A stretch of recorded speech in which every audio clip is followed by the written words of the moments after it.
What is good, y'all? It's Ronald, also known as Youcapper from Sportsmemo.com.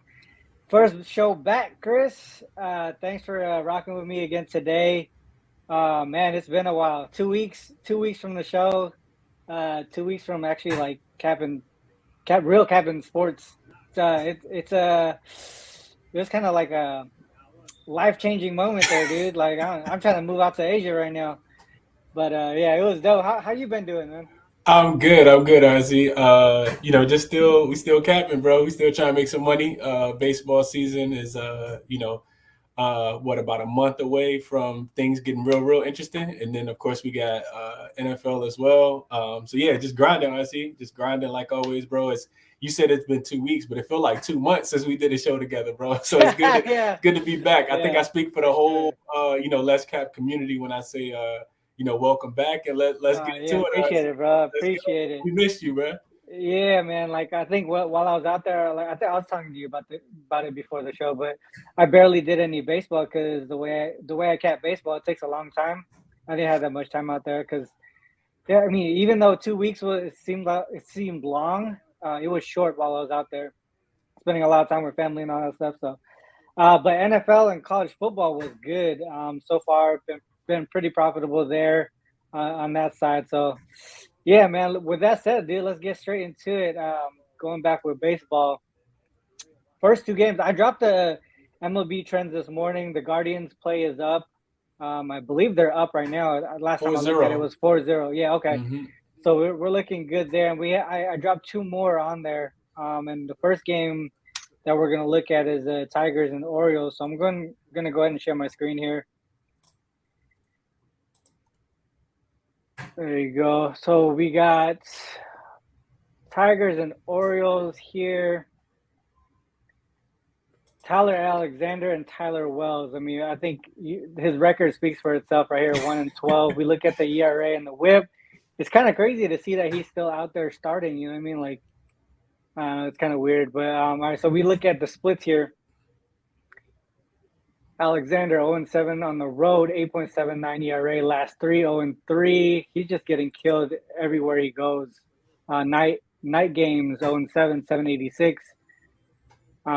He's not going deep into games though. So 4.1 innings, 4.3.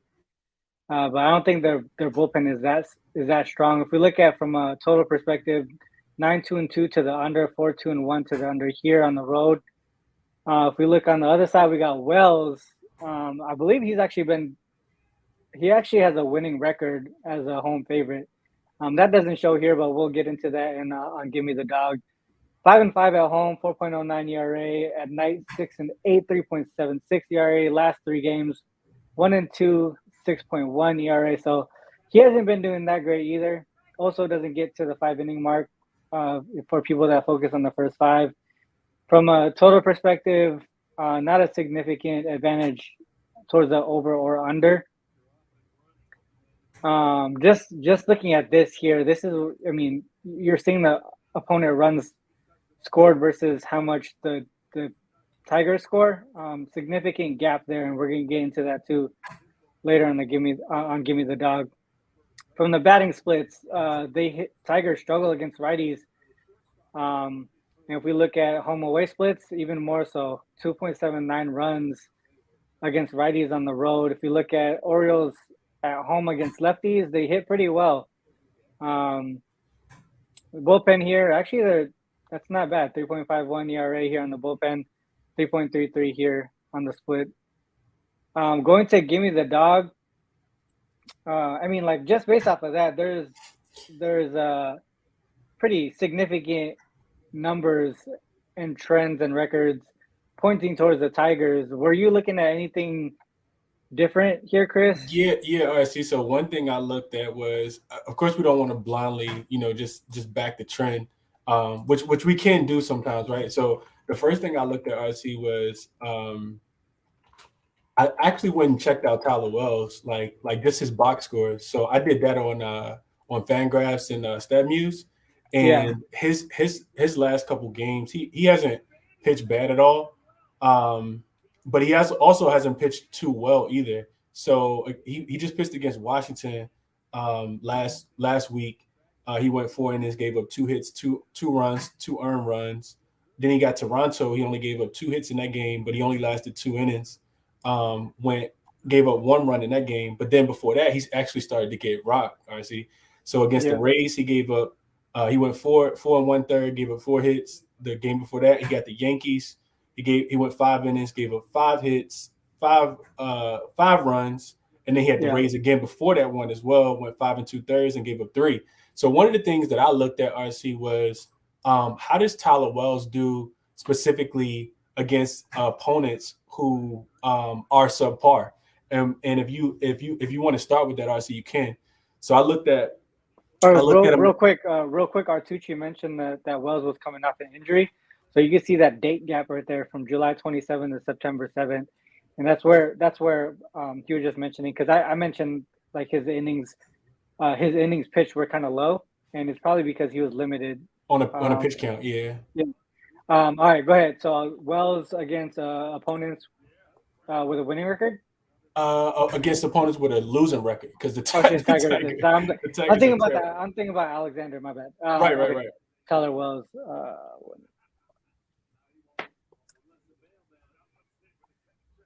Nice. In one straight up. Yeah. So that helped me a lot, RC, to be able to get there. Even though I still haven't put this ticket in yet, I'm definitely. I mean, we got to just kind of continue to fade Tyler Alexander, like you said, RC.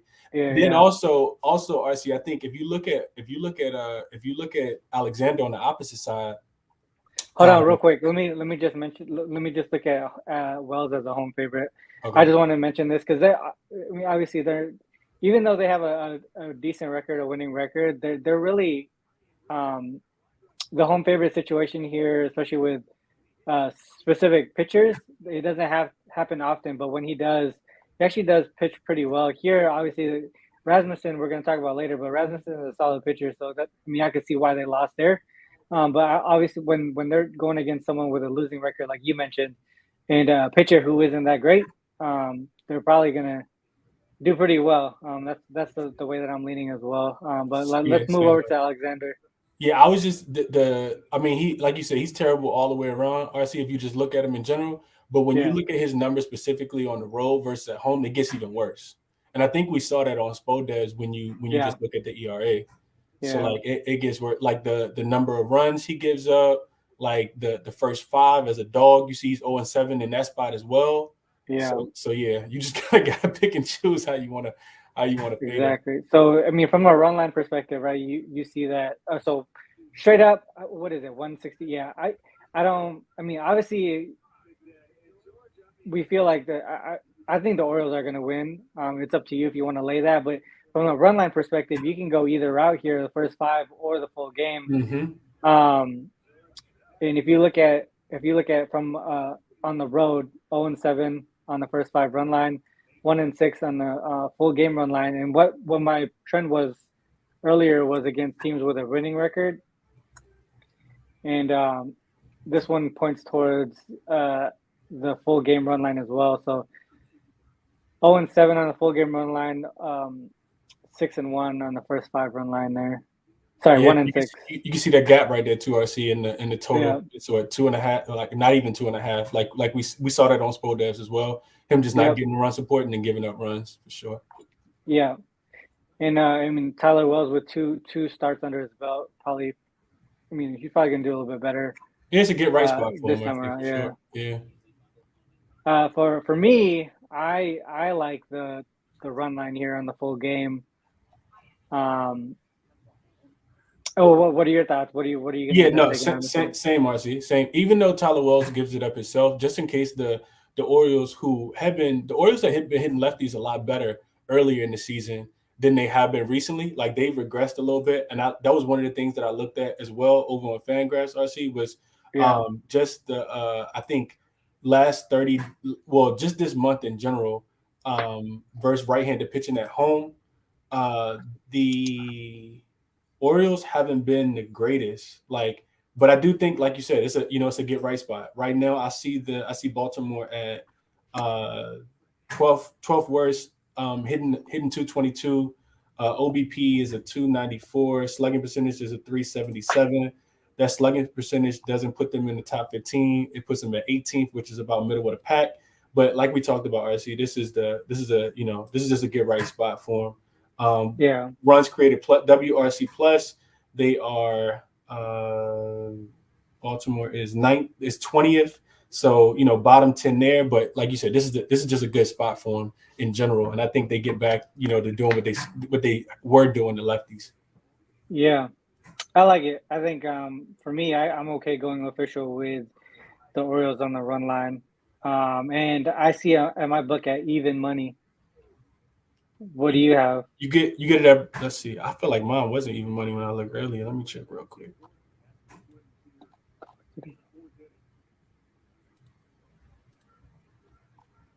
I got minus 104. I see. You make it official for me too. I'll take the minus 104.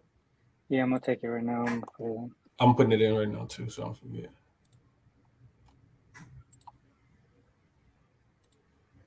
All right. That one was easy. I feel like that one was pretty clear cut. That's a nice way to get back to the swing of things. Yeah, exactly. Now let's open cash. Hopefully the Guardians come through to this morning too. I almost didn't put that in on time because I didn't realize it was a 10 o'clock game. Mm-hmm. All right, so next up is let's do Euphoria dropping some numbers here. Baltimore on the run line off no rest, 78 and 45 with a 68% cover rate. Oh, I like that. 63.4% cover rate. Can we SDQL? We can SDQL that, can we? Yeah, we should be able to. Orioles.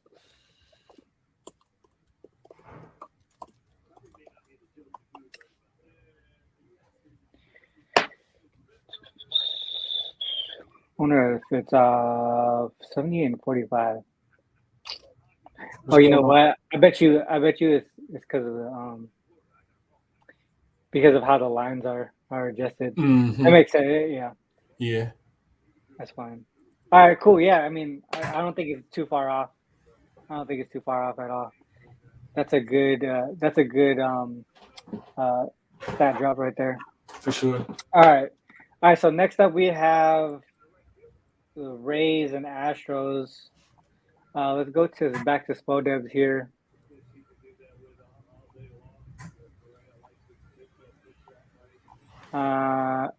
All right, so we got Garcia and Rasmussen. From a record perspective, pretty similar, but you can see that there's a little difference here on the ERA between Garcia and Rasmussen. If we look at the splits here, Garcia 6-6 on the road, 2.93 ERA. So his ERA is actually better on the road than it is at home. Rasmussen is the opposite. His ERA is better at home than it is on the road. 9-2 straight up at home as well. Last three for Garcia, 2-1, 3.71 ERA. Rasmussen 2-1, 2.81 ERA. From a total perspective, 8-4 to the under on the road there. Nothing really significant there other than trending towards the under in the last three. Night game is 11-6 to the over though. Probably we'll see how that total goes. Batting splits pretty similar for the Astros, right versus lefty on the road. A little bit less run support here. There's a big drop off here on the average and the run support for the Rays at home against righties. Okay, that kind of talks me off a little bit. All right, so the Astros bullpen 369 bullpen here for the Rays 324. If we look at last five, okay, so they're doing a little bit better here, and they're pretty consistent as far as that goes. Hitting lefties a lot better though. Okay, let's go to give me the dog here. I mean, from a starter perspective, you would think Rasmussen has the edge, or Tampa has the edge. From batting, it looked like Astros, but Tampa is kind of, coming up a little bit in more recent games. Let's see here. All right, so the trend that I dropped earlier was on Rasmussen at home, right? Rasmussen, yeah, 9-2. Rasmussen at home. Yep. Yeah, with an ERA below 2. So we look at Rays specifically as home favorites. 42-17 straight up. That's a very, very good record here at home. And then if we just say Drew Rasmussen himself,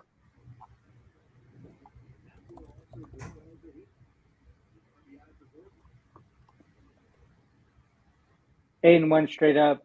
And you can kind of see that the first 5 is where I was looking at here. 8-1 straight up and on the run line, first 5. You can see that big gap there on the first 5.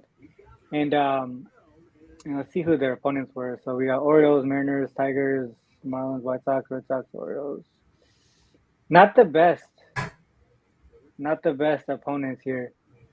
Astros is probably the better team on the list. Better team on the list. Here, you got Dylan Cease, though.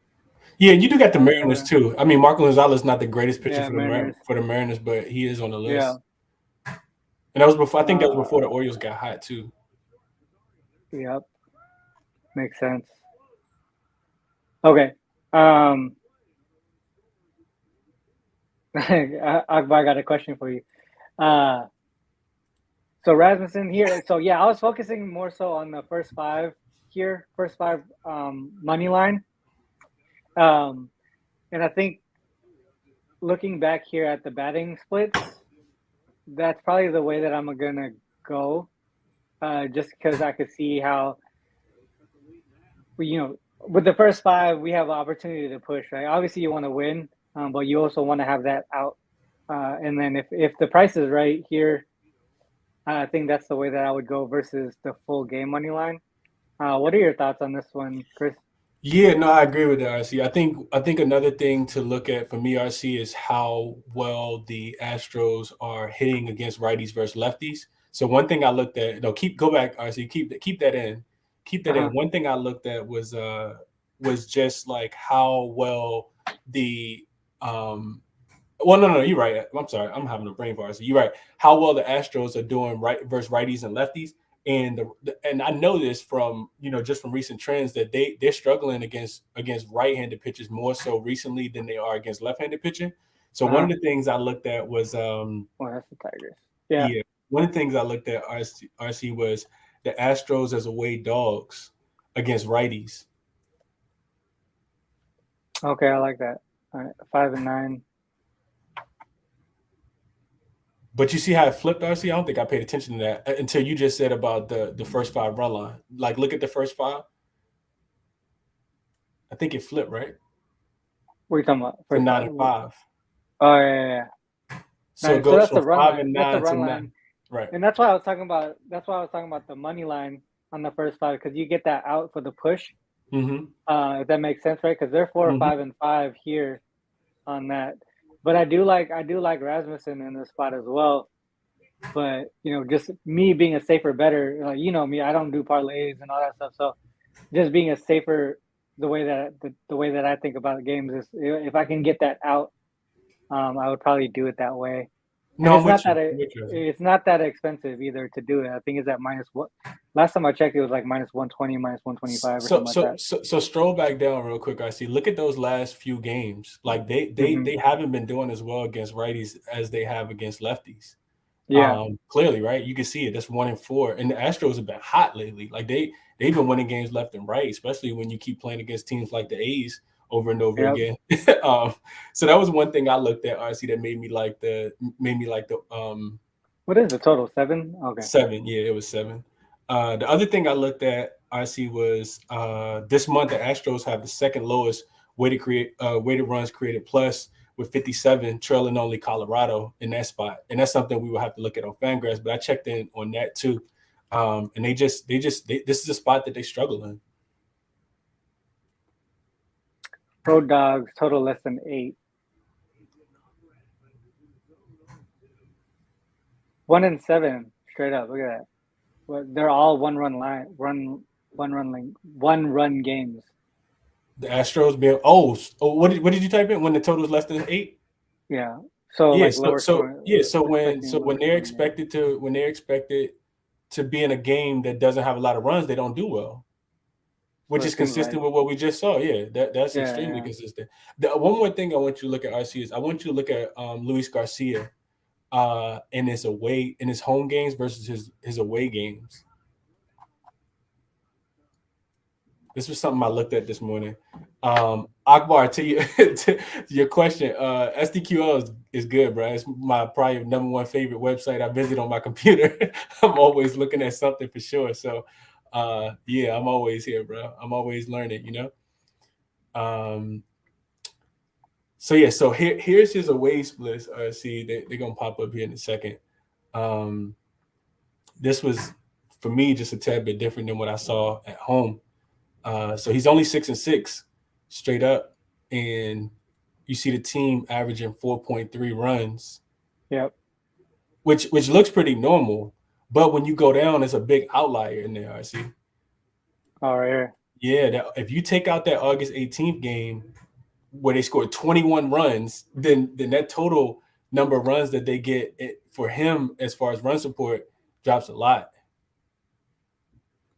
What was that? 18? Yeah, August 18th. So that 4.3 drops all the way down to 2. Damn, yeah, that's what I was telling you before we started the show. Yeah.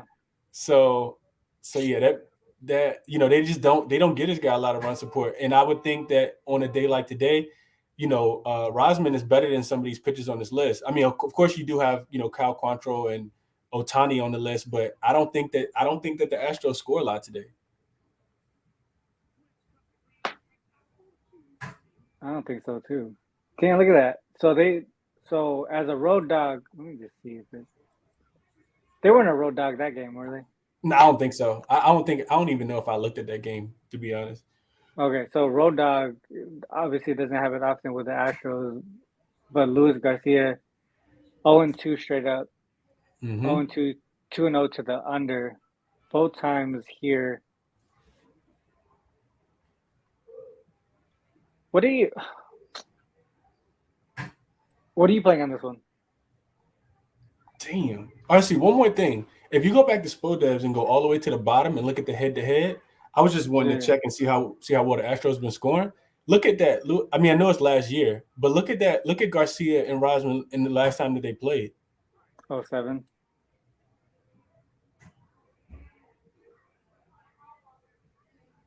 I wanted to get involved the same way you do. I see on the Rays. I haven't put the ticket in yet. I wanted to talk with you through it first, but I think it's a Rays spot.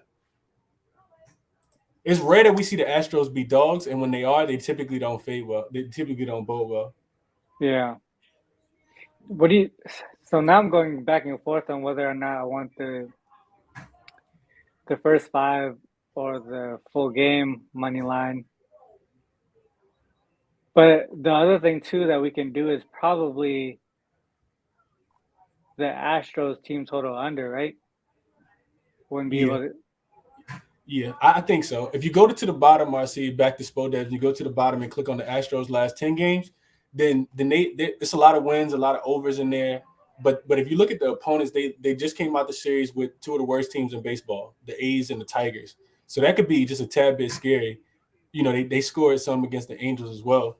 But I mean the A's, the Tigers and the A's and the Angels. But I don't know what that team total is.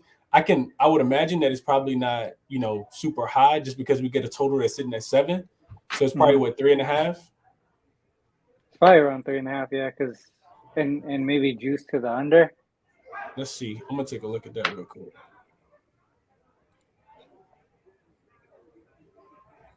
Full game team total is 3.5. The under, like you said, is juice minus 132.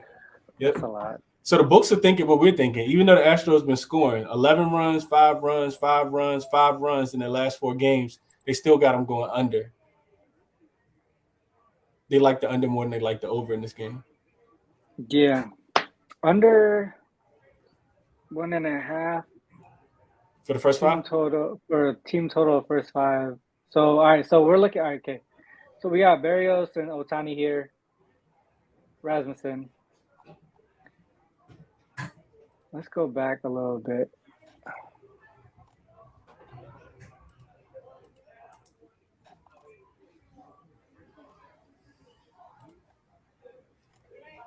2. You looking at the first 5 under or the full game?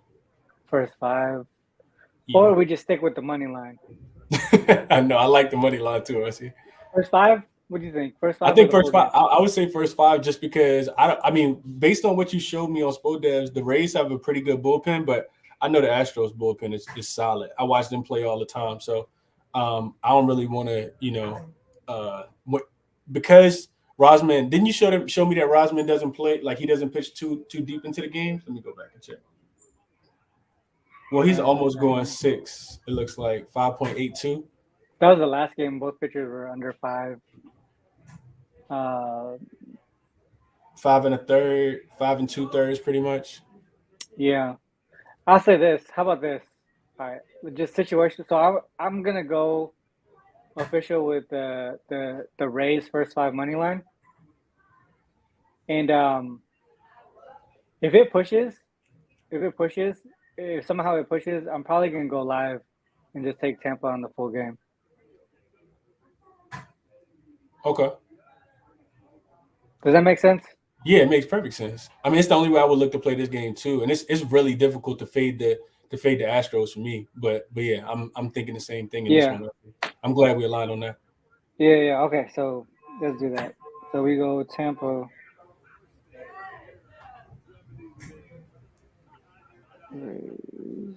First 5, right? I see.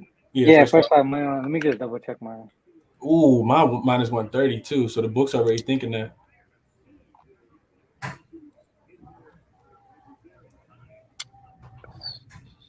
First five money line, right? Yeah, first 5 money line. Yep. You got minus 130. Yeah, what you get? You probably got minus 115, don't you? With it. I'm gonna have to check another book.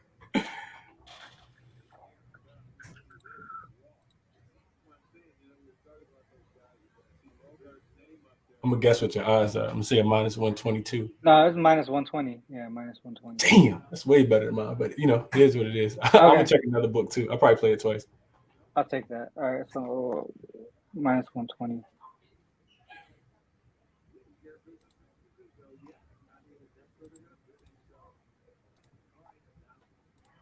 So we got Orioles full game run line. Rays first half money line. Okay. All right. So those are. I appreciate you guys in the chat, man. Yeah, for sure. Let's go into some NFL before we cut out. Have you been betting NFL? Yeah, I see. I bet a couple teasers yesterday that fell short. Well, two teasers that actually cashed. One teaser that didn't cash yesterday, but nothing. I haven't bet anything straight. I will be honest and say I haven't bet anything straight. Just a couple teasers, just because the NFL is so tricky. I felt like yesterday was going to be tricky, and it was. We saw a lot of fourth quarter comebacks. Late into the game, but the Bengals dropped the ball for me yesterday. I had the Bengals with I forgot the other leg, but I had the Bengals with somebody else, and it didn't cash. Because of course they lost on a game-winning field goal to Dallas yesterday. So yeah, it's different, man. When you go into MLB and then talk about NFL, the way that I cap them are completely different. A lot of the situational aspects of MLB, it's like the starter, and then the team perspective. Especially when you go deeper into the season, you get a lot of information, a lot of stats. When you go into NFL, you only have 18 games, and especially in the beginning of the season, you're really going off of just coaching, right? The knowledge base of football in general. You don't have stats to tell you, how the team has been doing. It's a lot different, and so with NFL, I'm more so a league-wide trend versus team trend on there, unless the roster makeup is pretty much the same from season to season and the coaching is the same from season to season. Otherwise, I don't look at historic team trends because why does that make sense? Right? If a coach is different, they're doing something totally different than what they were doing before, they go from a run offense to a passing offense, or key players on the defensive end are missing, like the defensive line it doesn't have, like going from a Pro Bowl defensive lineman to someone that's not. It affects the game a lot differently from a team perspective. So for me, I try to look at how the books maneuver with lines and how they adjust through situational pieces. Hopefully that makes sense. So, it makes a lot of sense, yeah. Yeah. And if you guys in the chat, if you guys look at things differently, let us know. I'm always willing to learn other types of capping styles and things like that. But that's just how I roll with it. And for me, looking at today's game, we can look at the first one, the Titan Bills. I'm looking at the Titans plus 10 and also the full game under on this one. Mm-hmm. Here is a league-wide trend here. This one looks funky here, but it's really simple. So this is week 2 specific since 2018. Both teams are coming off non-divisional games, and the game is a non-divisional game between the two teams. And the dog is 15-6 against the spread in this situation. And this is going back to 2018. Yeah, yep. I agree with that, Euphoria. The divisional, non-divisional aspect of it, I think it does make sense. Like because of key rivalries, right? It always makes sense like that. So I get what you're saying there. But yeah, so that's that 15-6. I did like both the Commanders and the Panthers this week. They both fell short. This one by a half point or a 1 point. This one here, that safety kind of jacked them up, and then the Lions ended up getting another touchdown right after the safety. So that, with NFL and how when they make mistakes, key takeaways that weren't supposed to happen, like kind of lucky breaks, it kind of adjusts the way that games are supposed to go, in my opinion. And you have to, and that's why live betting in NFL is key, because there's going to be times when you have to make the adjustments. But you have to also have in your mind what numbers you want to bet, if that makes sense. So like if this was say you take this Commanders and Lions at +1, right? You take Commanders at +1 and you see a mistake happen, right? Like the safety and then the extra touchdown. You have to know what number you want to come back in at ahead of time. You don't want to just jump in like, oh, that wasn't supposed to happen. Now I'm going to live bet. You know what I mean? You still have to have a number in mind that you want to stick to. All right, so that's the trend that was kind of pointing me towards the Titans here. The other one here is towards the under. This one's a Monday night specific. If we go back to 2015, it doesn't happen often, but double-digit dogs on the road on Monday night when those games happen, 5-1 to the under. Dating back to 2015, if we go back to 2019, is 4-1 to the under. So that's something to look at there as well. Sometimes if you go back to 2015 or further, actually like 2018 or further, the offensive styles and some of the rule changes have adjusted to make offenses, sort of the focus. So a lot of the totals back then, they weren't as high as you see now. Like you see a 53, 50 here, 48, 49 and a half, 46 and a half back in 2015. That's actually a high total. Back then it was like 43s, 42s all the time. But yeah, so that's one thing that I want to mention looking back at league trends is you gotta know when to kind of put that cap on your date stamp because of those rule changes. So that was leaning towards the under there. And then my last one that I was looking at here was actually towards the Vikings. This is another Monday night specific trend here.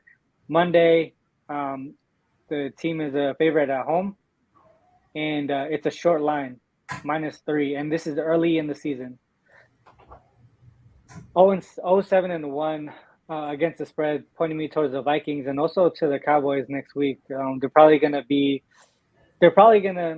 think that the Cowboys was a fluky win, but with Cooper Rush at quarterback. Tell me about it.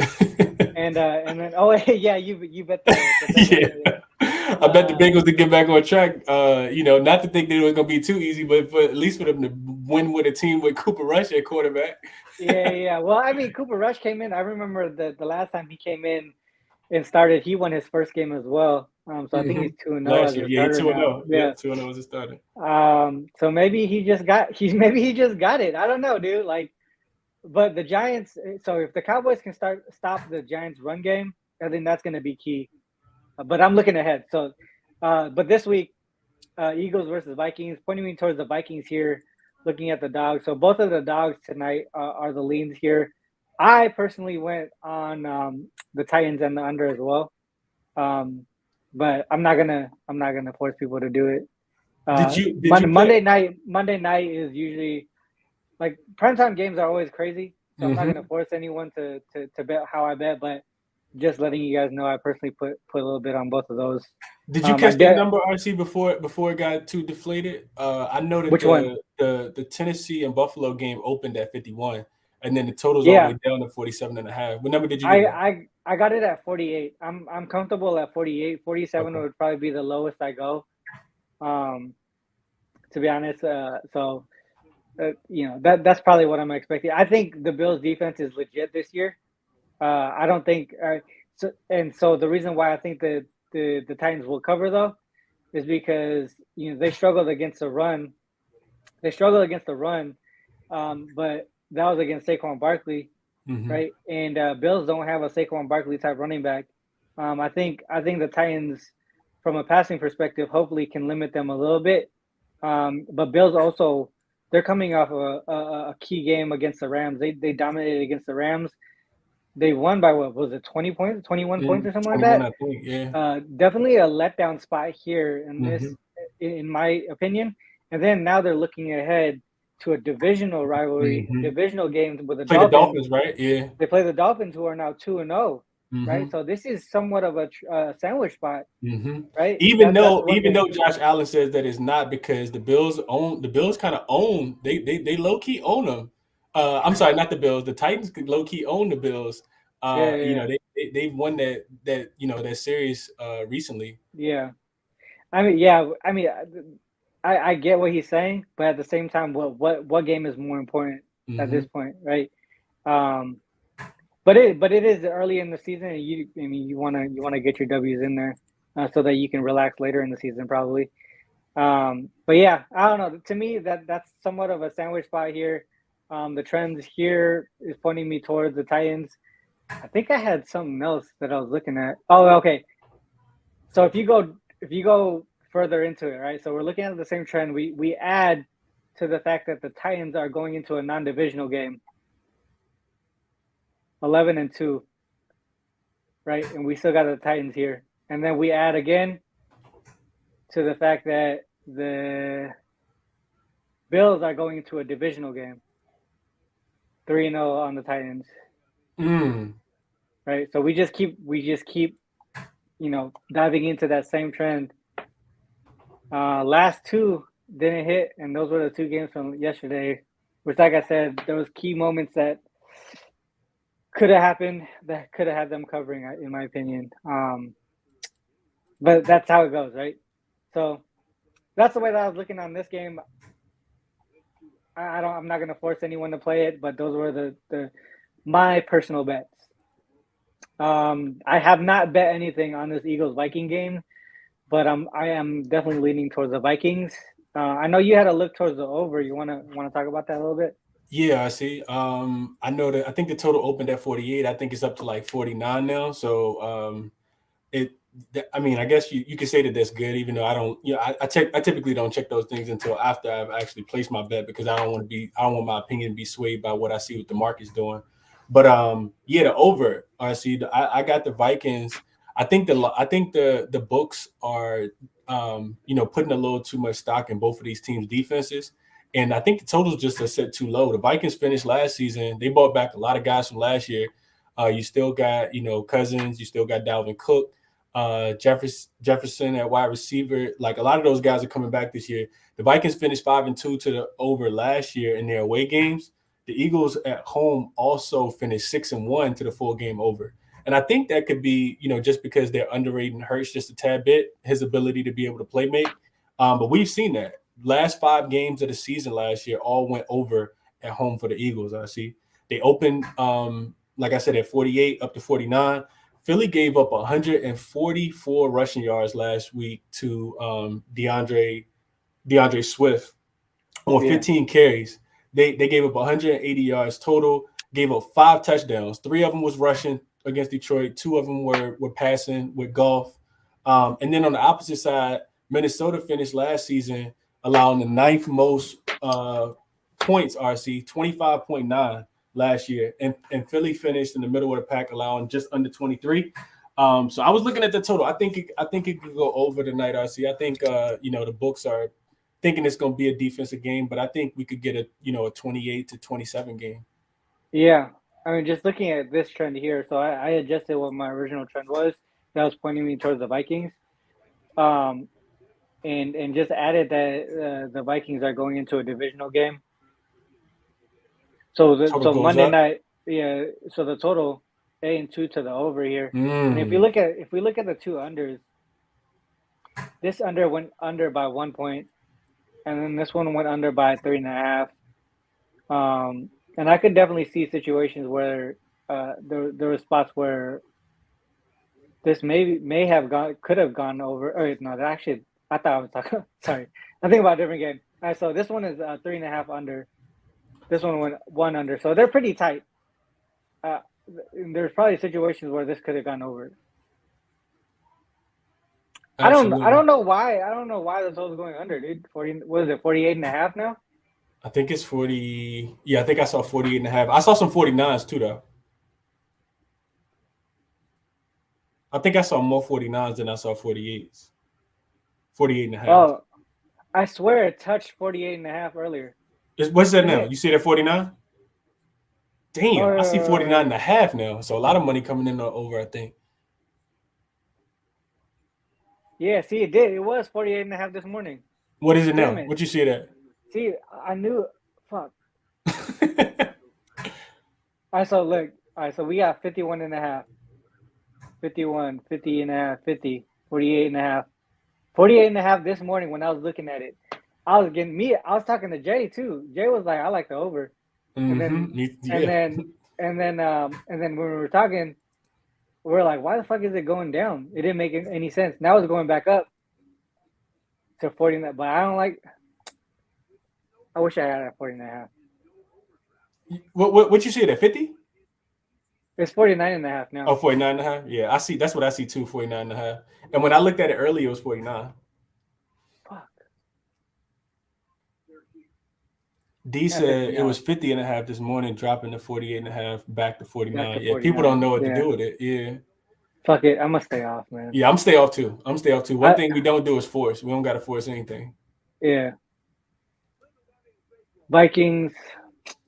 It could be a live spot though, I see. It could be a live spot. If the defenses actually come out and play well early, it could be a live spot where give me 1 second. It could be a live spot, RC, where the total goes look like it's going under, and in the beginning we get it to drop, and then we could take a live play on it. Yeah. That makes sense. Now we got to think about what number we want. Right. Yeah. And win in the game. I feel like if it gets down to like 46, 45 for some reason, I'll probably take the over. Yeah. All right. Well, I'm not gonna do anything pregame on this game then. Me either. I would lean towards Minnesota and the over though. There's a 3 here on Bookmaker. It is look like it's going up to 3. If it hits 3, I'm probably gonna take Minnesota. Yeah, I think I'm with you on that too. If it hits 3, I'll take Minnesota. Okay. Vikings team total over 23.5. Chris L said 24 being a key number for sure. If we think they can get 3 touchdowns and a field goal. Yeah, I'm gonna sit tight. And just If it hits 3, let me write this down. If it hits 3, I'm gonna take Minnesota, and then I'll probably look for a live spot to the over. Yeah, that's a sharp number, Chris. 23.5 for sure. But I would lean towards the over. I think the Vikings score 24 points, which would be why I would want to play the over. I'm not playing it though, just for full transparency. All right. Well, that's that. First show back, Chris. Yeah, ease into things, RC. Yeah, pretty good. All right, so going through officials on MLB, Orioles full game run line, that's even money. Shit, hold on, sorry. All right. Recap. There you go.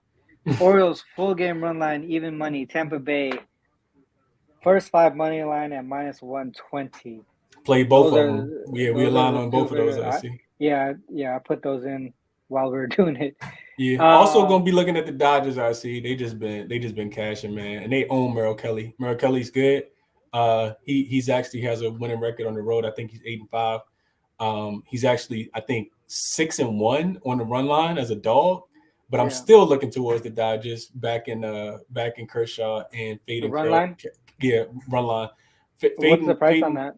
-120 this morning. I didn't play it yet, but they just own them. RC, if you go look at the splits, Merrill Kelly just in general against the Dodgers, they do extremely well against the Dodgers. So actually, never mind. It's almost unplayable. I don't play run lines after it gets to -130 because I feel like I'm asking for too much. So it's 137 now. I see. I'm off of it.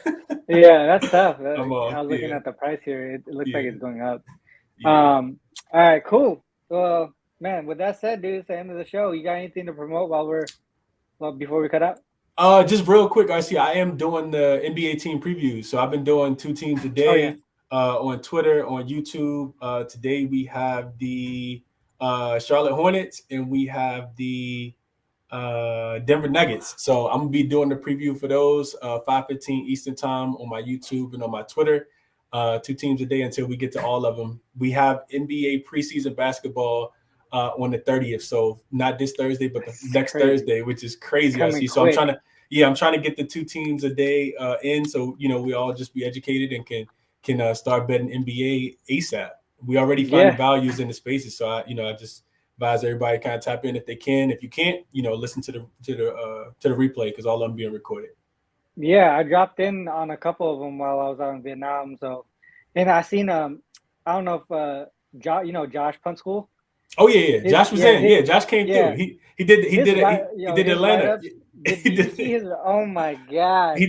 I told him I DM'd him RC and told him to come through. And he said, I just finished the 2,000 word write-up for the Atlanta Hawks. I was like, oh, okay, yeah, come through and share. So yeah, he sent his write-up to me on Atlanta, and I was like, dude, this shit is like ridiculous. Like it was on point. Like I was pretty impressed with the level of detail that he put into it. I can't wait for his that to drop. I don't know when he's dropping it, but if he did that for every single team, like he could sell that. I would buy it. Like I would buy it. It was super detailed. Yeah. That's what he told me too. But yeah. All right. With that said, guys, the end of the first show back from vacation. Thanks to all who tuned in on YouTube and on Twitter. If you are on YouTube, make sure you hit the like and subscribe button before you bounce. Make sure you check out the links in the description as well. And as always, I have to end with this. Please remember, whether you fade us or follow us, it's on you to make that call. Good luck on all your actions. Till next time, peace.